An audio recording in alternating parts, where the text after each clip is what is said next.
The television screen is the retina of the mind's eye.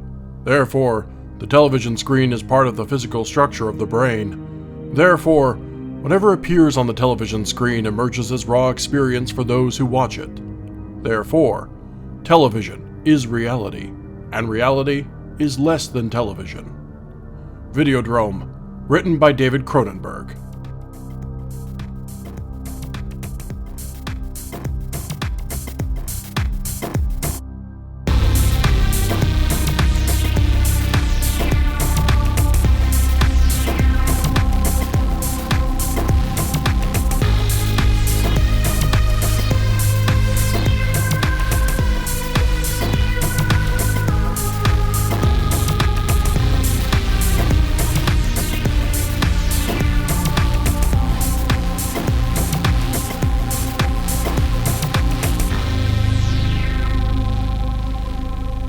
Agent McAndrews and St. Garcia Flores have been driving since the sun set over Lake Arkansas.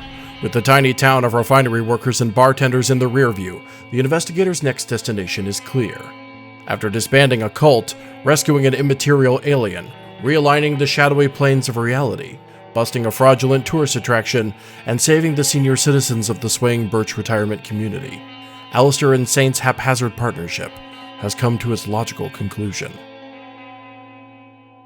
Saint's home address is entered into the dashboard GPS. As the two of you drive through the night from Lake Arkansas down to Austin, Texas, I want to give you two the opportunity to debrief on your previous mission.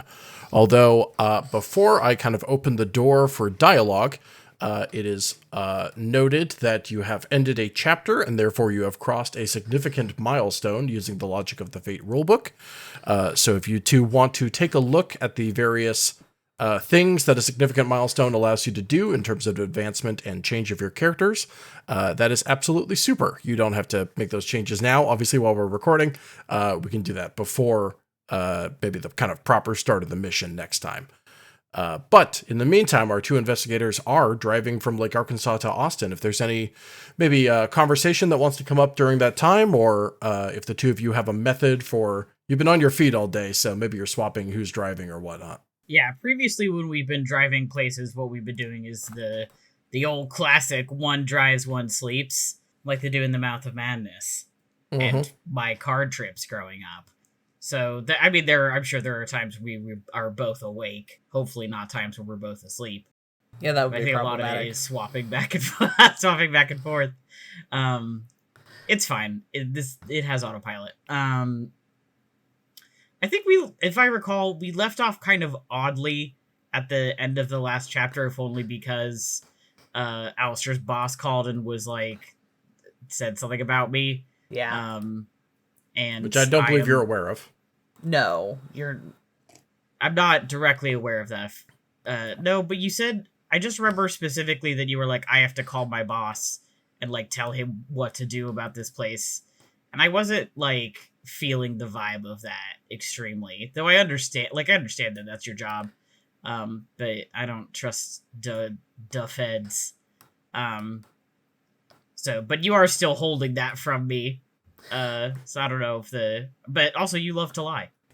I tell you that I called them and the plan was like they're gonna, somebody will be by in 5 years or something. Like they're not going to study this place. They're just going to like check back and make sure that the candles are still lit. Am I making that Absolutely. up? Yes. No, that is correct. Okay. I'm still not feeling it. But that makes me feel better. I do appreciate that Saint is like, no, mutual aid over whatever, state intervention. Is Saint an anarchist? I don't think so. Not like specifically. Okay. Does Saint have perhaps we can say that Saint might have anarchist leanings, but not be like, not define himself as being politically an anarchist. We are switching off driving, but Alister doesn't sleep. I don't know. I think he just doesn't feel like sleeping after that. Like he'll let Saint take over driving, but he'll stay in the passenger seat and kind of just be staring out at the road. Saint is absolutely sleeping when it is his sleep time. He is like, Okay. I gotta get this in now. Hell yeah. I mean, I don't have anything specific to talk about. Like, I don't know, maybe stuff kind of comes up, but I'm sure also part of it is there's the emotional drop of like, got real life frustrated during that process and is now like letting that go. And also the relief of like a job that took a sec, but a job well done. And so is processing that, but like, so we'll like happily make small talk, but also understands it's like, you know, I don't think either of us have ever really small talked. No, not really. That is one of the benefits is Alister doesn't have to make small talk with me because I know his deal. Yeah. He doesn't have to pretend to be chatty with me. Saint's like, I don't care. I don't give a shit. I'll listen to my audiobook or whatever. I'm trying to think about whether there's anything Alister wants to ask. His tunes, sorry. I'm the audiobook guy. Oh, yeah. I'm trying to think about whether there's anything Alister wants to ask Saint before dropping him off. Oh, I did offer to let him read my notebooks, actually. That is something that is on the table. Yes, for him if he in wants that to do case, that. when Alister's not driving, he would like to be Can he read while in the car? Yeah, he's a freak. Does he have that superpower? God damn him. The monotony of America eases past our investigators, one highway street light at a time. Alister's van drives endlessly into the dark, to the end of the story. Dawn breaks lazily through the overcast February air as Austin, Texas's recognizable spires pierce the horizon. The sun warms the sheer surfaces of the 6th and Guadalupe building and Fairmont, Austin, as Alister twists through the city and into the suburbs.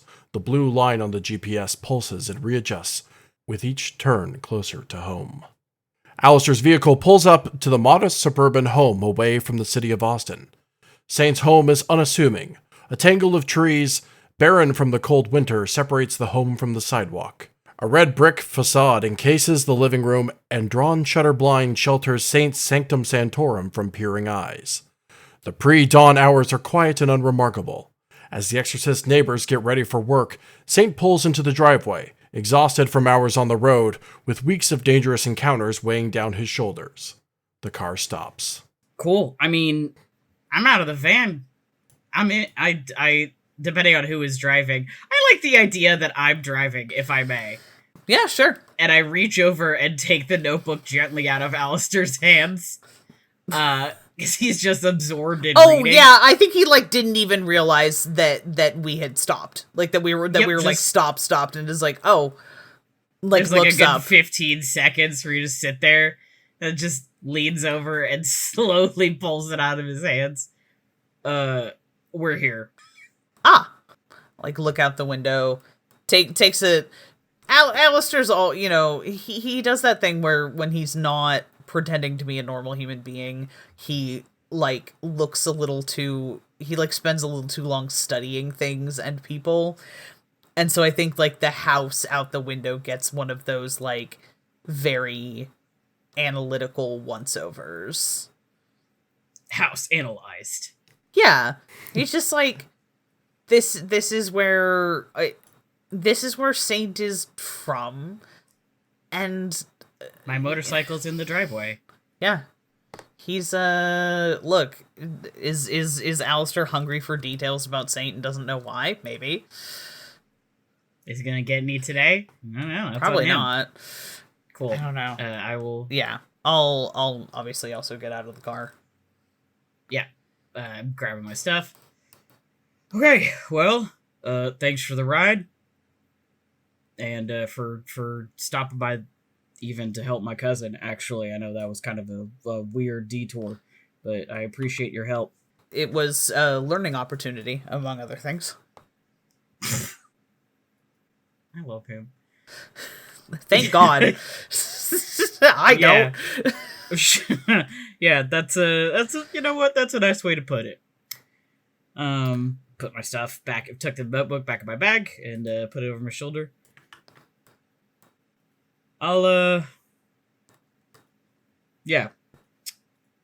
you run into anything else that needs my help, you know how to get in touch. I'd give you a business card, but you already have my phone number, so it doesn't matter. Drive safe. And I'd slap the side of the van, like doing the double slap. And I turn away and I go back to my house. Yeah, I guess Alister watches him leave. Or watches him walk into the house. This is like north and south. A little bit. He tells her to turn back. back. Look back at me. Look God back. damn it. But he does not look He back. is not. No. And he gets on the train to go south. And by that, I mean into his house. Is there anything... Saint has told Alister functionally nothing about his family. This is obviously too much house for one person. Yeah. Is there anything... Like, I'm assuming the garage door is shut and your motorcycle is parked in the driveway. Is there anything on the porch or in the yard? Actually, no, it probably isn't. For February, it's probably, it is not in the driveway. It would be in the garage. Oh, that makes sense, yeah. Not that you would know that, but I think you could probably assume that it is in the garage. Is there anything on the porch or in the yard that might indicate the presence of kids? You know, like toys left out, or a tire swing or anything like that looks like maybe it's still in use. Are you trying to analyze if I have a kid? Alister's just trying to analyze if he can get make any inference about the composition of this household. Whether it's your kid or you live with younger siblings or other younger family members. This just seems like a lot of house for one person. Ezra, you are welcome to roll notice or provoke. Okay. Yeah, if you want to get a fight with me about it. That's really funny. I should put provoke on here. You should. Alister's historically pretty good at it. He is. I think I might actually have a conversation about that fight, later. Dude. Yeah, you're so right. Okay, we'll add that to the level up conversation. Or the milestone conversation. I almost forgot how fate worked for a second. Ooh, not that great. That is 2 negatives, 1 neutral, 1 positive for a -1, giving me a total of 2 for notice. Okay, sure. Matty, only you can answer this, though. Sure, for a 2? I mean, there's the things you noted. Tire swing, toys in the recycling, which... Anyway, I have a story about that. Okay. That doesn't matter. Toys in the yard. There's nothing like that. It is essentially, house, dead trees, dead lawn. There's not even anything particularly outside that is like, oh, they have like interesting little things hanging from the window. There's like a wind chime. There's none of that. It just looks very like house. Okay. So like well taken care of, but impersonal. Yeah. It is very like it. Yes. Okay. I think Alister knows 1 or 2 things about well taken care of, but impersonal. I mean, I would not say it is sterile in the way that some like rich people houses are. You know? Yeah, and the distinction would definitely stand out to him that this is not the like, this is not the I hire people to take care of the outside of my house so it looks immaculate at all times. This is the like we clean it, like, we like prune the hedges and mow the lawn on a regular basis and stuff. And also it's February, so you're probably not mowing the lawn. Yeah, they're not even, like I said, there's no watering of the lawn. It's like trimmed, but not like obsessively so. Yeah. How long do you wait, I guess, if you want? Probably not terribly long. I don't think Alister, he is driving a van. I think he doesn't want to stay long enough to to be like noticed by the neighbors or anything like that. Sure. I just also, does Saint's family, are they the kind of people who leave Christmas lights up all year round? Oh, that's true. It's February. No, I don't think there's Christmas lights up yet, or currently. Whether or not there were earlier in the year, impossible to say. Tell. But yeah, there are not currently any. I will say the curtains to the living room are open. They're the kind of people who like don't leave their curtains drawn all the time. Oh, okay. So like clearly are not nervous enough about their house to like do that. I think probably, not something where I'm like, I'm not like sneaking up and, Samwise Gamgee, I wasn't dropping no eaves, or I'm just like, just want to see if I can like walk that direction around the van and see if I can see anything through the front window. It's idle curiosity, not like casing the place. Yeah, fair enough. No need for stealth then. Only Matty can tell you if you see anything or not, I guess. What you glimpse is nothing super interesting. You're probably far enough back that you can't see super clear, but I'll give you what you do see is you see what looks to be a woman like get up from a couch and walk towards the door. So, I mean, yeah, I assumed Saint lived with family in some capacity, so I can't remember what he mentioned to Alister and what he didn't. I don't think very much. Not very much, but no romantic. You've heard about partner. Annie? Yeah. But you don't know the context of that relationship. And I've heard about, I mean, obviously I met your cousin, and the two of you... You met my cousin. And, that was like how's your whatever family members... Yeah, and there was a, like, say hi to the family for him. Yeah, he didn't ask you about a romantic partner either, so I think Alister's assumption is that that is not that this is not a Saint lives with a romantic partner of some description situation. Is there a second Mr. Garcia Flores? Fuck it, I guess I get in the van and head off to, hopefully not Time to clock on. My, not get a bollocking for whatever the shit that I pulled. A bollocking. When Alister steps back into the car, something about his radio is different. In place of any track listing or map on the dashboard screen, a simple message is visible in clock face red text. Morty's, Barton Creek Square Mall. And then scrolling across the screen, when convenient. Okay. Well, I have my marching orders, so... Pull out of the driveway, and after doing some quick research into the layout of Austin, Texas, find where the Barton Creek Square Mall is. Alister pulls into the Barton Creek Square Mall. It's early morning, and the mall is not open yet. The occupancy of the parking lot reflects that. While Barton Creek is otherwise a booming shopping center, this particular corner of the infinite parking lot is far less utilized. Morty's, the big box store whose sign can still be seen above the 3 sets of double doors, has been empty for years. One other car idles in the parking lot, a 1983 Chevrolet Monte Carlo SS, one with an unassuming black paint job and the precise amount of wear and tear you'd expect from a vehicle that old. It turns off its radio. The driver steps out of the vehicle. He's dressed too formally to be a shopper, and if he were staff, you'd expect him to be setting up the shoe department at the upscale department store. Agent Oliver Coy walks across the parking lot and knocks twice on Alister's window. In the absence of where someone who was more like me would make some kind of rude joke about this, he simply unlocks, hits the button to unlock the door. I will hop out of the van. Morning. I heard you just got off a bit of a drive. Alister kind of knocks on the side of the van, just says, I won't miss the turning radius or the gas mileage on this thing. One of these days you should be due for an upgrade.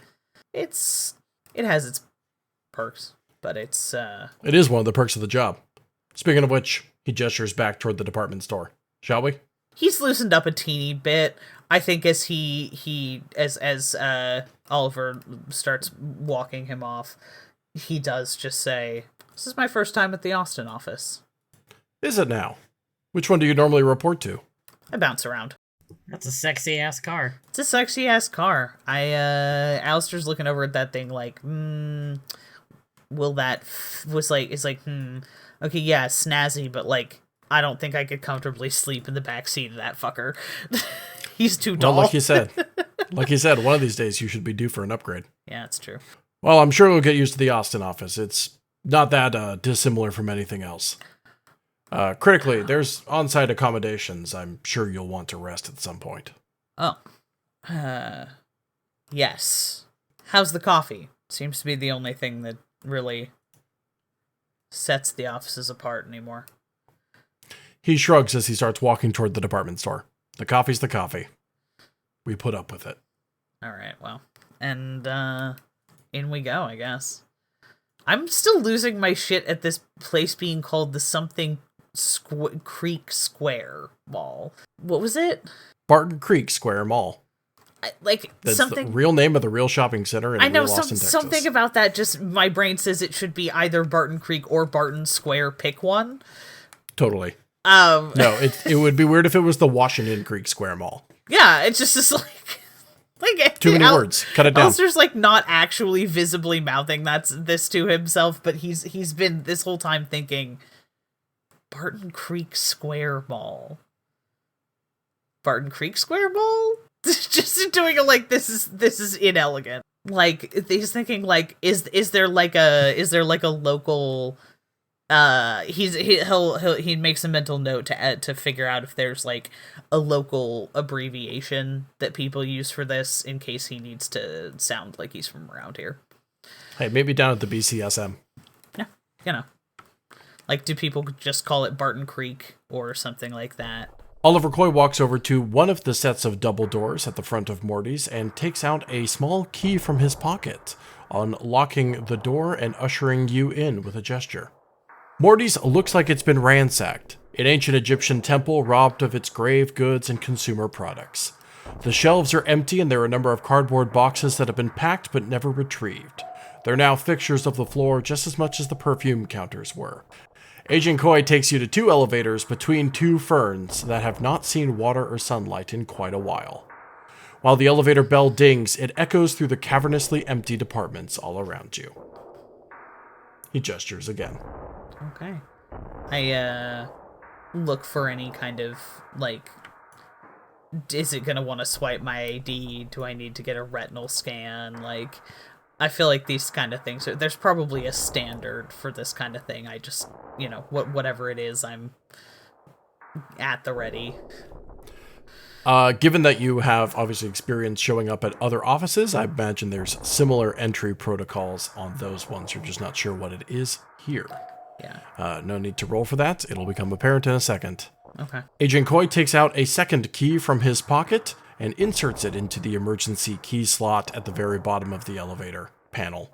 He then puts his thumb up on the 3 button, which flashes blue after a second. He kind of cranes his neck over toward you and says, I need you to put your thumb on the 2, by the way. Okay, and I lean over and do so. Thanks, it's DNA locked to the both of us, so any outsiders, it just, won't go down. The elevator begins to move. The elevator doors open on a small horizontal walkway with a ledge railing ahead of you. When you step forward, you can hear the hustle and bustle of your fellow agents, zigzagging through the central atrium courtyard. 1 or 2 catch your eye and wave, either to Agent Coy or to yourself.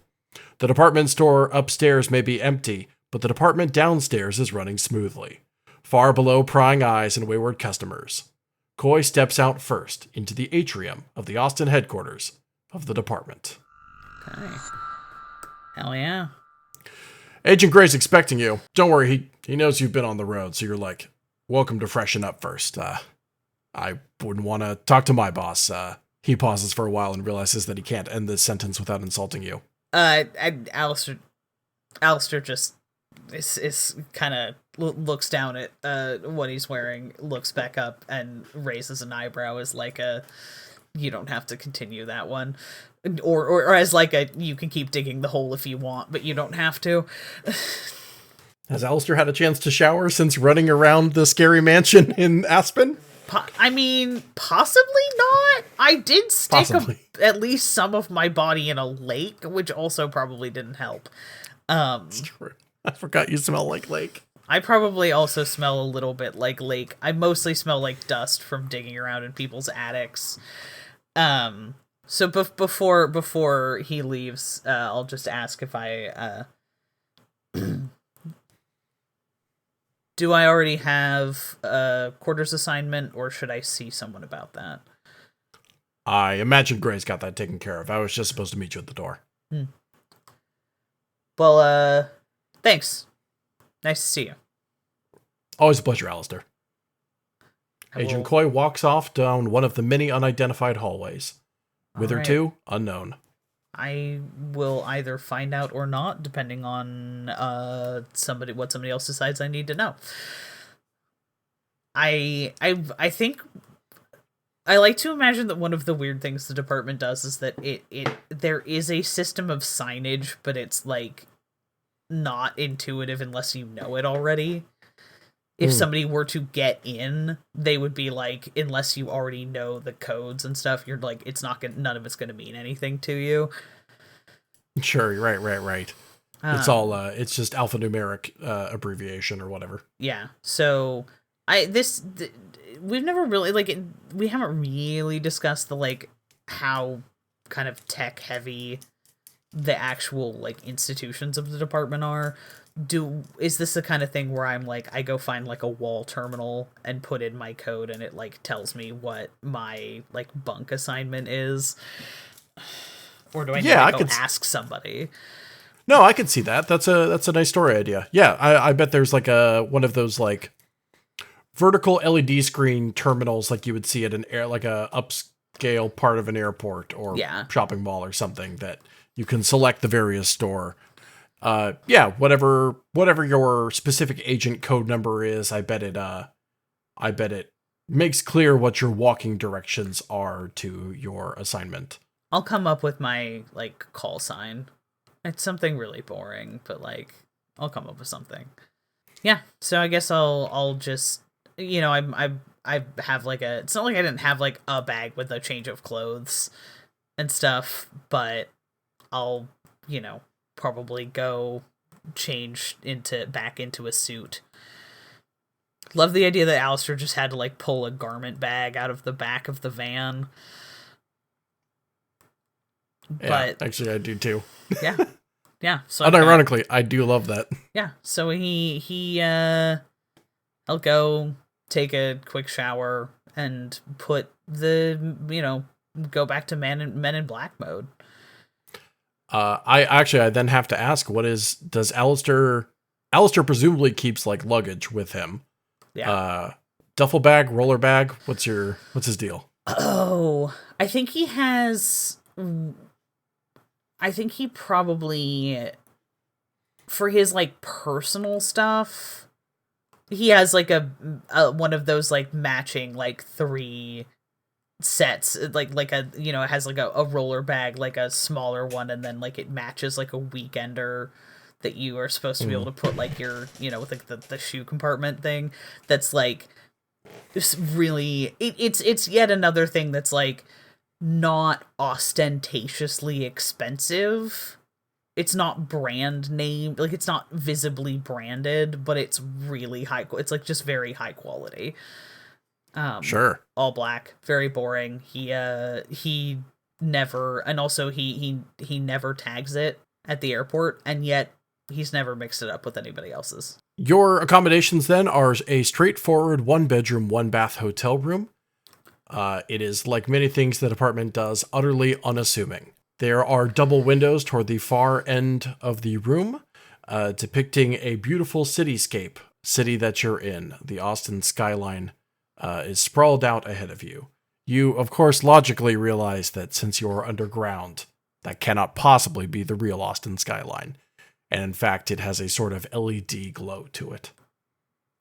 I'll just get a little bit of a closer look. I think that's I'm not Alister. The other problem with this is Alister is not the kind of person who talks to himself.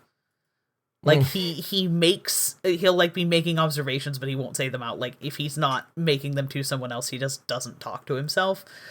Ever. I just decided that's one of his weird quirks. Sure. But this technology is like an upgrade from the Boston office. You know, they have like whatever the last gen of this idea is, because it's psychologically sound. You don't want people to go nuts living in a windowless basement forever. But this is like a particularly good iteration of it. Clearly they got the rollout first. Aside from the windows, like I said, the room itself is a very simple, almost kind of dorm-like apartment hotel room. 1 bed, 1 bath, the TV, a small desk. It is truly meant for agents who are outside of their home office or home area, who may need to stop a night or two to conduct business in other department offices. Aside from the mundaneness, there is maybe notably a high-tech kind of tablet behind the door so that it is only visible once you have shut the door of your room. It operates perhaps on similar principles as the directory screen that you interacted with when you first stepped down here. Yeah, I'll, stow my stuff, probably. I'm gonna assume there's some kind of laundry system, so he'll probably, put in for a laundry pickup. We probably got like robots for that. Oh, sure. Shout out to the department authorized staff who only, much like the people who run the McDonald's at the Pentagon. Yeah. who only are there to do the laundry. Like even weirder. Yeah. Yeah. So, and the underground Men in Black Panda Express. One of the only things I know about Texas is the existence of Buc-ee's. Mm-hmm. And now I'm imagining like the secret Buc-ee's that's just attached to the like Austin branch of the department.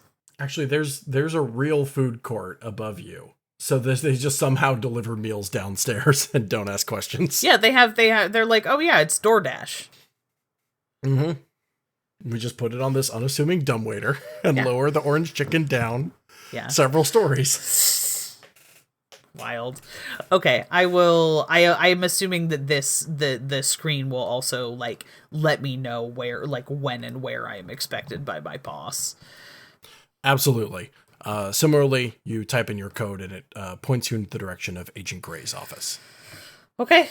I think somewhat uncharacteristically, Alister does that, goes to open the door, and then ducks back into the bathroom just to make sure that he looks as neutral as people expect him to before leaving. Certainly. And yeah, I will head off into the, weird labyrinthine bowels of the department. You walk down the various very samey hallways of the department, passing a number of other operatives, either wearing similar suits, hazmat equipment, or various kind of casual dress like polos. Yeah, right. I love servants too. Leave me alone. No, I'm happy as a clam. This is great because that's absolutely the thing. Is it's just all of these like unmarked hallways. They're pushing carts carrying thick like folders of paper, or have, various pieces of technology slung under their arms as they walk back and forth through these hallways. You are directed toward a row of offices at one point by the helpful gestures of another fellow agent, and see the one marked D. Gray, director. Oh, I really hate that he's a director. Is that new or established? Oh, no, established. Okay. He's in charge of a whole team of you. Okay, cool. All right, well. You hear a buzzer and you can hear the door audibly unlock. There's a click. All right, well, I open the door and prepare to face the music. Ruh-roh. Agent Gray's office is sleek and metallic. It is certainly kind of dressed up for what it's supposed to be. In contrast to that, it is absolutely covered in paper. There are towers of manila envelopes and folders everywhere. And notably, you can see 2 sets of red stamps on his desk, right next to their respective ink pads. On his desk is what appears to be just a normal office toy, like one of those sets of 5 balls that clack back and forth if you swing one of them. It is, however, just a triangular little floating kind of gray metallic prism, perhaps propelled upwards by magnets. A large office chair faces away from you. It is facing a large window, not unlike the one in your hotel room. Although past that chair, you don't see the skyline of Austin, but only the perplexing darkness of outer space, illuminated with a few planets and wayward rogue stars. The chair turns around, and you're face to face with Director Gray. Agent McAndrews, thank you for joining us. Of course, sir. Reporting in. I'm going to... This seems like the kind of thing where you don't sit down unless invited to. Even if Alister... even if the department is like... I think Alister is known for being, like, a stickler for protocol, just perhaps slightly more than is usual. Yeah, sure. I would suppose so. I mean, especially since you don't know what the vibe is. Yeah, I'm like, am I about to get yelled at? I'm not sure. If you want to roll some sort of emotional, you know what? Yeah, actually, I would like to see if I can get a read on Agent Gray's body language, and also a kind of a like. This is not the first time I've been in this guy's office, and like, is that level of is that like, volume of paper usual for him, or is this look like he might be in the middle of something unusually complicated? Can I roll rapport? Absolutely. He's your boss. Yeah. Who else are you supposed to have rapport with? Friends? Sounds fake, Alister. Okay, that is cocked. And that is a sweltering flat roll on the dice for a total of 3. Boy, not to use the common language of parents, but disappointed, not angry. Ah, okay. I think Alister, realizing the tone of this, just straightens up another half inch subconsciously, sure. like without thinking about it. I think that you have been here long enough that you are not at risk of getting terminated. Yeah. Especially because it is an undertaking, perhaps, to get rid of someone at the department due to the sheer amount of things that you know that you are not supposed to know as a person. You would have to think that the penalties that lead to a termination are much more severe than what you've done. Yeah. And that the department is interested in keeping its talent as much as it can, as it's a very expensive process to both train and decommission people. Yeah, I would imagine that that's the kind of thing where people get demoted and reassigned and all sorts of things, but like the idea of somebody actually being terminated as an agent is like the stuff of like, late night coffee machine tail swapping. Right. What are they supposed to do? Put you on salary for the rest of your life and hope you never mention vampires are real to other people? Yeah, like, there is a persistent rumor that if you get terminated, they just experiment on you. Look, management. Yes, that is a rumor. Yeah, management is constantly like, of course we don't do that, but the rumor persists for a reason. That would be absurd. We're a family here. Yeah, Alister, realizing that he is perhaps not Agent Gray's favorite employee right this very minute, just unconsciously straightens up an extra half inch and makes eye contact because he is the kind of guy who likes to face things head on. Agent Gray kind of picks up on your body language as well and maybe raises one hand to communicate. You're not in trouble, Alister. Does he actually use my first name? Yes, I guess he does. Oh, wow, okay. I appreciate that, sir. I do also recognize that I'm overdue for a debrief. That's putting it gently. We've heard a number of reports about what you've been up to for the last couple of weeks, not all of which have been filed to us through the proper channels, and I was wondering if you would clear the air about that, he says, setting a mug down on his desk. Yes, sir, I understand, sir. I have some backdated reports to file. While I recognize that the behavior has been unorthodox, I have been allowing events to carry me, as I had the opportunity to observe some alternate investigational methods in the field. I assume then we're speaking about the exorcist. Yes, sir. In service of cultivating him as an asset, I determined that minimizing my direct contact with the department for a limited amount of time would serve to put the exorcist at ease, offer me a less guarded experience of his unorthodox methods. I believe that the data gathered was worth it. That certainly seems to be the case. Agent Gray reaches forward on his desk and grabs a small remote. With a click, the window behind him turns to Saint's internal department dossier, featuring some more professional, polished photos of the man, but also one of the worst candid shots you've ever seen of him. Oh, my Wikipedia photo. Also, I thought you were gonna say internal, camera, like they had cameras in my house, and I was gonna freak the fuck out. No, I would not hit you with that as a surprise. Saint is like, It wouldn't make me uncomfortable, I just would have been like, oh my fucking god, they're in my house! Saint's like somebody in my family's trying to get an Alexa, and I'm gonna flush it down the toilet. I learned a thing or two from Jules. Certainly, I'll have to agree to that, given what we were able to accomplish up at Springwood Lodge. I hope you understand that this does not just come out of a defensiveness for department protocol, but also a concern for your safety, Agent McAndrews. We have lost agents doing far more mundane tasks than attempting to infiltrate a cult in the Colorado mountains.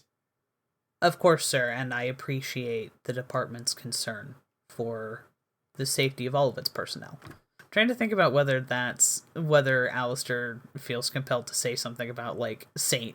I think he almost says something to the effect that Saint wouldn't let that happen, and then remembers who he's fucking talking to, and does not say anything to the effect of, yeah, it's really nice to have somebody who can fucking fight because my noodle arms. He's really good at punching. Look, he's handsome, intelligent, really good at punching, sir. What did you want from me? I feel like I've gotten gayer since we started making this show, and it's making Alister gayer. Good for him. Saint is a triple threat in that he's handsome, can punch, and can sing. Yeah, exactly. He cannot act, and whether or not he can dance is unclear at this period in time. Of course, it would be a disservice to those lost to fail to learn from past mistakes. It certainly would. As long as you intend on going the right path forward and communicating openly with us about what your mission objectives are, self-assigned or otherwise, we have no problems with you continuing to cultivate a relationship with St. Garcia Flores, he says, looking back at the full name of your friend, the exorcist, who he has largely only been referring to by his job title. I'm glad that they have my correct name. We, of course, received reports of the two of you working together from the number of cult members from the Church of the Open Mind that we debriefed after we were able to advance safely on Springwood Lodge. Whatever the full details are of what happened up there, I would like to commend you for your work in essentially peacefully disbanding. Not entirely peacefully, but less people came to harm than there have been worse ways cults have ended. Thank you, sir.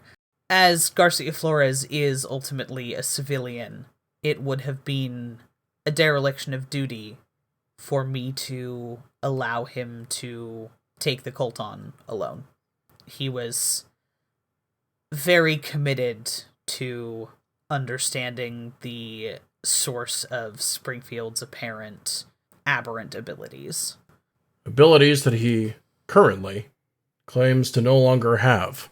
We have undergone a number of tests to try to confirm that to the best of our abilities. We'll, of course, share that result with you when we have the opportunity. For now, it certainly seems that Springwood was just incredibly lucky and very charismatic. Yes, sir, he certainly seemed to be both of those things. Odd things happen in this world, sometimes around very odd people. It's not always easily explainable. No, But sir. that's our job, ultimately, at the end of the day. Whether those odd people work with us or work against us, it's best we keep our eyes on them. Alister nods. That part I do still agree with. Agent Gray rises from his chair and walks over to one of the stacks of folders adjoining each side of his office, like Roman columns. He grabs one of them and sets them down on his desk. Speaking of odd people, would you like a mission here in town? I've never been to Austin before, sir, but the climate is certainly preferable to, I'm like, yeah, he's a New England boy, but he's like, I don't like getting snowed on it. Anyway, yes, sir, this is my first time at the Austin office. We have received a case by way of the FBI. An artist in residence at the Austin Museum of Art has disappeared and not responded to his phone calls in several weeks. This would not normally be a department concern, except that the museum director, a director herald, has received a number of disturbing videotapes claiming to have originated with the artist. This could be as simple as a door knocking, and hopefully it just is as simple as a door knocking. Would you mind following up on this? Not at all, sir. You open up the first page of the folder and see a number of photos of a man clearly labeled in the folder as Maurice Claiborne. There's plenty of photos of him, and even more photos of his very esoteric-looking work. Okay, I will...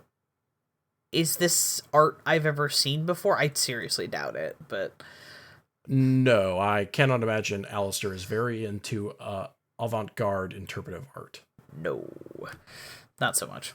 Perhaps I'm underselling that it isn't just that he hasn't checked in a couple weeks. It's that no one's heard from Mr. Claiborne in the last 2 years, until these videotapes started arriving. Is there any indication of the type of camera used in the recordings? I haven't had a chance to view those directly. The museum director has insisted that they are not passed on. Not even to the FBI? Or not even to the Bureau? Not even to the Bureau. Unusual indeed. Nobody at the department has seen the tapes. If the department hasn't been granted direct access to the footage, if you don't... Pardon my asking, sir, but how did this end up with us? There has to have been some sort of anomalous detail or other aberration that would set it apart. I'm told that the material on the videos itself is very unique. That, combined with certain profiles we have for this type of incident, leads us to believe that we're dealing with something unusual. Yes, sir. Again, this could be as simple as a door knocking. Well, as you say, sir. If I'm allowed to take the folder. The caveat here, and this is why you may want to bring in additional help, is that the last 2 people who have gone looking for Maurice Claiborne have also not reported back. We are in fact dealing with 3 missing persons. Civilians, or am I the first department personnel to have contact with the situation? You'll be the first. I'm told private security and a museum employee went looking before you. Either way, it's escaped the capacity of the museum, and it's firmly in our hands now. Yes, sir. Kind of just takes one more look at the folder, just make sure there's not anything else that he needs to immediately ask. Sir, is there any indication that the subsequent 2 individuals who attempted to contact Mr. Claiborne had viewed the tapes in question? That doesn't seem to be the case. If the report's correct, the tapes arrived after each of them disappeared. Well, that's, yes, sir, I'll have to make sure that my alternative credentials are in order. Alternate credentials are preferred. You're a member of the FBI for this one. Noted. Alister, if there's nothing else, I welcome you to get some rest. Sounds like you've been on the road for a while. Yes, sir. I appreciate it. Thank you. Perfect. If you'll excuse me, he gestures to the stack of folders. I have some reading to take care of. I beat fucking feet. Before That was pretty crass to say, Alister. Yeah. I turn around and get the absolute fuck out of there before this man, before I have to witness my boss get, like, buried in an avalanche of paperwork. Would be undignified. So many paper cuts. Ezra, how you wrap up this part of the story for Alister is up to you. You are obviously free to just take a long rest or call Saint directly or whatever you want to do.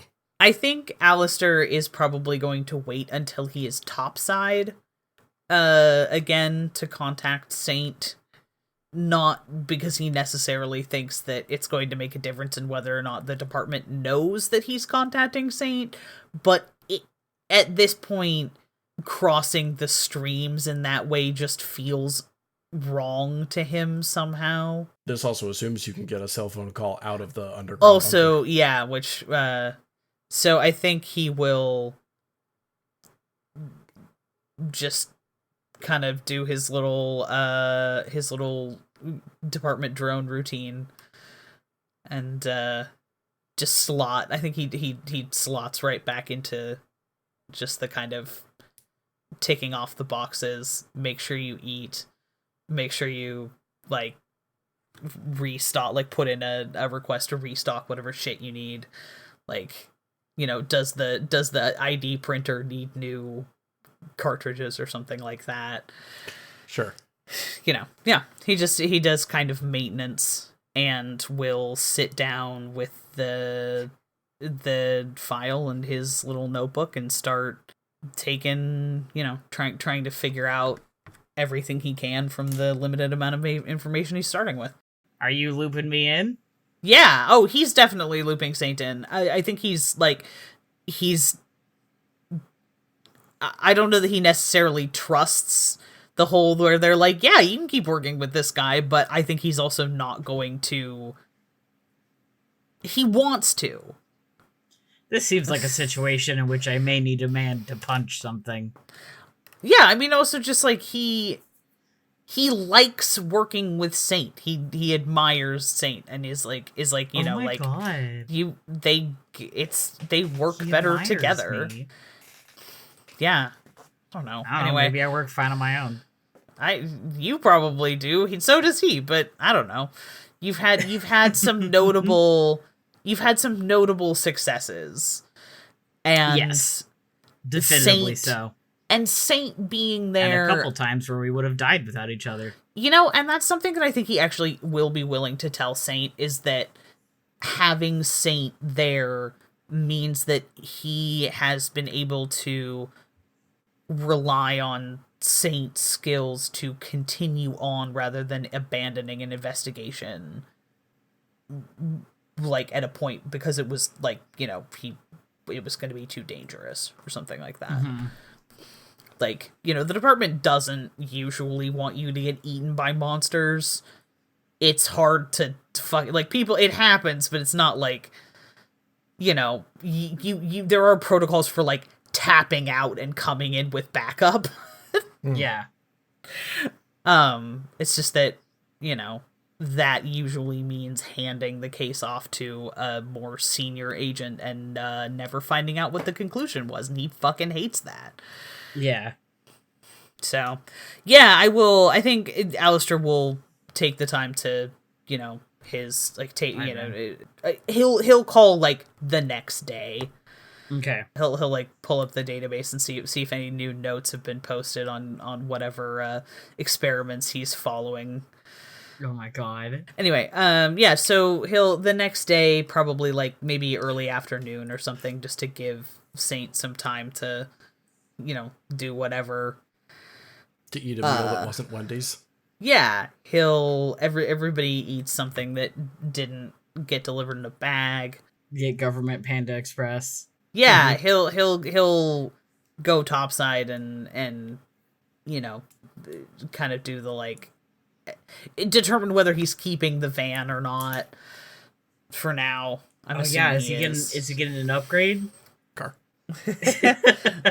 All right. Well, yeah, I think regardless he will take the elevator, get some, make sure he's got like, okay, cool, I have clean underwear and everything. Right. The 24-hour department laundry service. They've got your you back. didn't pull a Jacob and just turn it inside out. Oh, I really hope that I never get put in that situation again. As do I. And I'm disgusted that he is. Anyway. Brutal. I know. I was like, Jesus, Jacob. Like, does somebody more need context later? Yeah, Let's like, can we mail you some? Seriously. What's your address? Anyway, yeah. So Alister will like, maybe like 2:00 in the afternoon or something. We'll head up topside and just call Saint and hope he picks up. Bring. We have to get canceled. It's over. It's Jover, man. We can't do this anymore. Well, fucking. I'm gonna move to Austin. We're too fucking in sync. It sucks sometimes. It sucks. Just whatever impulse is in the back of our brains that we're both like, obviously we have to audibly do this onomatopoeia for the scene to make sense. Otherwise, what's the point of the podcast? It's an audio medium. Bring. Yeah. I so wanted to do one of those, like, can I call you later texts on I mean, you can if you want, like. I know, but let's keep the podcast going. Okay. He picks up the phone. Hello? Saint, I hope I'm not interrupting. No, I got a thing in like 10 minutes, but I got some time. What's up? I mean, I told you could call at any time. I wasn't expecting to hear from you like a day later. Are you familiar with the Austin Museum of Modern Art? Yeah, sure. There are concerns regarding an artist in residence, and it was Maurice Claiborne. Not sure if you're familiar with the name. Yeah, actually. I mean, I don't, like, know the guy, but, like, it doesn't matter. I have a buddy who, like, studied art in college, and, like, that was, like, a thing. She was really into his work. I didn't know he was in residence at the museum. He is, technically, but Scary. He has been, unfortunately, he seems to be missing, with no direct contact for the past 2 years. Whoa! He okay. seems... That doesn't seem very in residence then, does it? This doesn't seem to have raised any particular red flags. Initially, I believe he may be something of a recluse, but 2 separate individuals from the museum staff have attempted to make contacts at Mr. Claiborne's residence, and both are also now missing. The museum has received a series of videotapes with unknown, but I assume disturbing, content. And the local FBI office determined that the investigation fell outside of their capabilities. What's on the tapes? First of all, this sounds like a murder investigation, which makes me think that, like, what's on the tapes that makes it not, like, a them thing? I don't know. The museum refused to release the tapes to the FBI, and the department wasn't able to lay hands on them either. So how did they determine that it was not there? So that, okay, weird. Well, what do they want you to do? It could be a simple door knock. I don't think that's how it's going to shake out. And frankly, if someone's dead, are much more likely to fall under your area of expertise than mine. And whatever this is, I would value your opinion on the subject. Okay, well, direct murders aren't typically, I handle the aftermath, so yeah, if they're already dead, that would be me. Oh man, this sounds like a mess. The hope is, of course, that no one is dead and there is some, if not conventionally logical explanation for the situation, something that is harmless. All right, yeah, I'll go with you. I have an interview with like a local supernatural society, but it's like college kids, you know. But I'm free after that. I don't have anything else planned. I'll arrange a meeting with the relevant museum staff and forward you the details. As a note, I've received permission to... How do I put this? I've received permission to present myself as affiliated with the FBI's investigation into the matter. I'll also ensure that you have special consultant credentials available. Do I have to get a suit for this? I think we can forego that level of formality. Okay, good. Oh, man. Oh. Well, this is going to be fun. I would imagine in your hometown, your reputation for being unorthodox but effective precedes you. I think it depends on who you're talking to. I very much doubt the museum folks know who I am unless someone is a real big ghost nerd. But we'll find out, won't we? I suppose we will. Alright, well, I gotta go, but you, just call me again later with the deets. We'll get this ball rolling, huh? Indeed. Okay. Click. Alister and Saint's haphazard partnership logically seemed to be coming to an end, but in strange situations that stretch outside the realm of the believable and logical, the investigators are on the case. This is ParaScience Chapter 7, Self-Portrait, number 13. Ooh. What you've been listening to was ParaScience, a glimpse into a world unknown.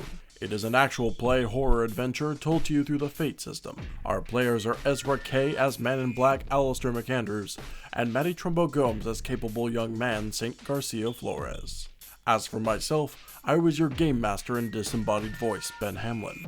I also produced this show, with editing assistance by Matty Trumbo-Gomes. Our theme song was by the incorporeal Johnny Rinaldo, and our logo was created by the haunted visage of Terra Bosart. This show is brought to you by Infinity Break, where we're telling stories our own way. You can check out our website and all of our other shows at infinitybreak.net, and I would encourage you to join the haunted chorus of voices at the Infinity Break fan Discord, bit.ly/Infinity Talk. That's capital I Infinity, capital T Talk. We have a Patreon at patreon.com/Infinity Break, where you can start donating to Infinity Break for as little as $1 a month. Finally, if you listen through Apple Podcasts, don't forget to leave a review. Reviews help us rise in the podcasting charts and help more people stumble across our show like a body in the woods. That's all for now. Let ParaScience leave a lasting impression on you, one you can't escape, even when you close your eyes.